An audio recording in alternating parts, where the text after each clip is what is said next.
We're on to offensive fallers now. We're off to we're going to the fallers. Yeah.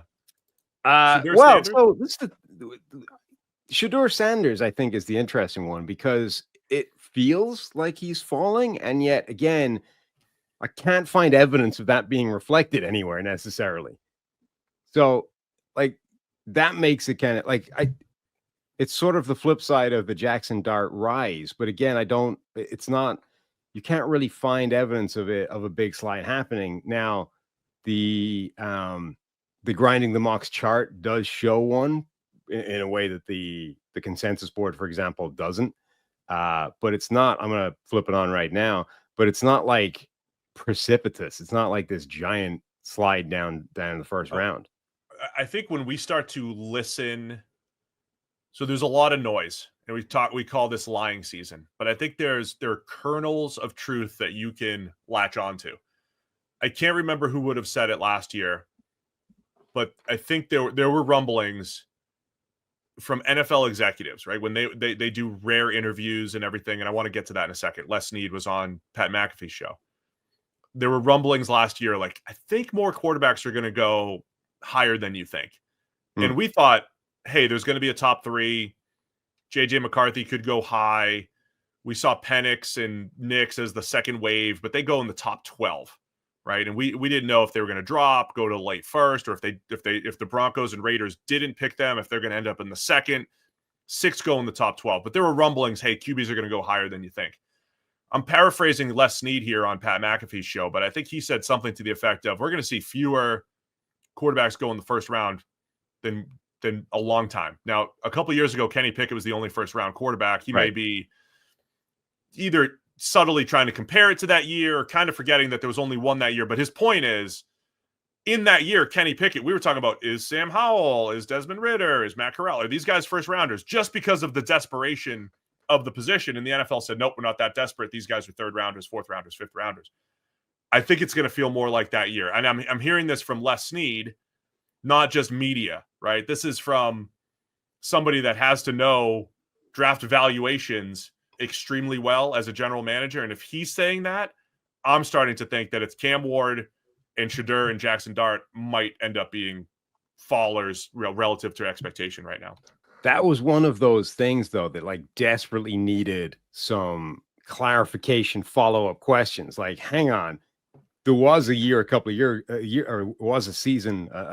a couple of years ago where one quarterback went in the first round. Are you saying that's what we're going to get?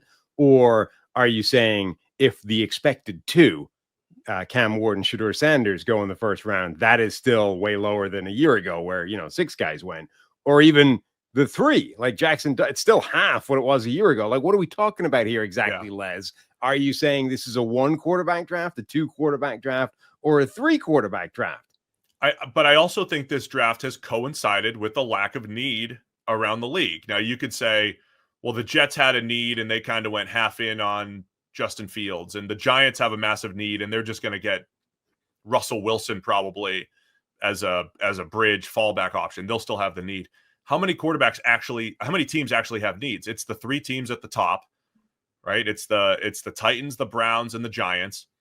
You could argue that the Jets are good for right now for this year, that they're not going to go that way. And if the Steelers get Aaron Rodgers in the next few months, which is assumed, then there's not a lot of needs around the NFL. And you could say that's a chicken or the egg thing, right? The Steelers could have easily said, well, we love this class, we're going to draft somebody, forget you, Aaron Rodgers. Or the Jets could have said, we love this class, we're not going to go get Justin Fields. So I think those things work hand in hand. I wouldn't be surprised, though, either way. Who the heck knows?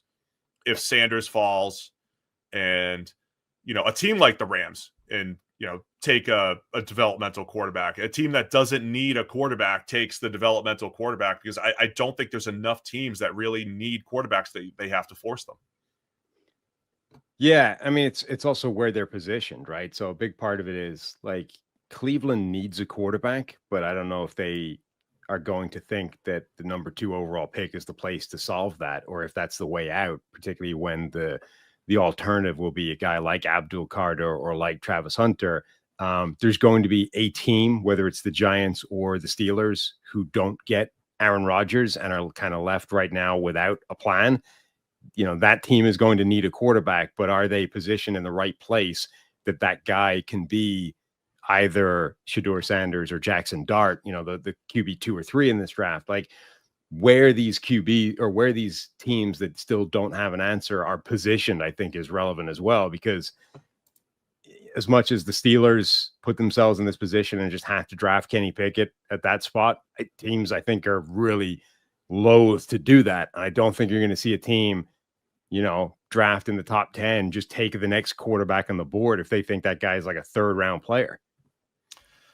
You've been a Shadur Sanders fan throughout this whole thing. Not to put you on the spot, I think we should save this a little bit for when we do our quarterback rankings.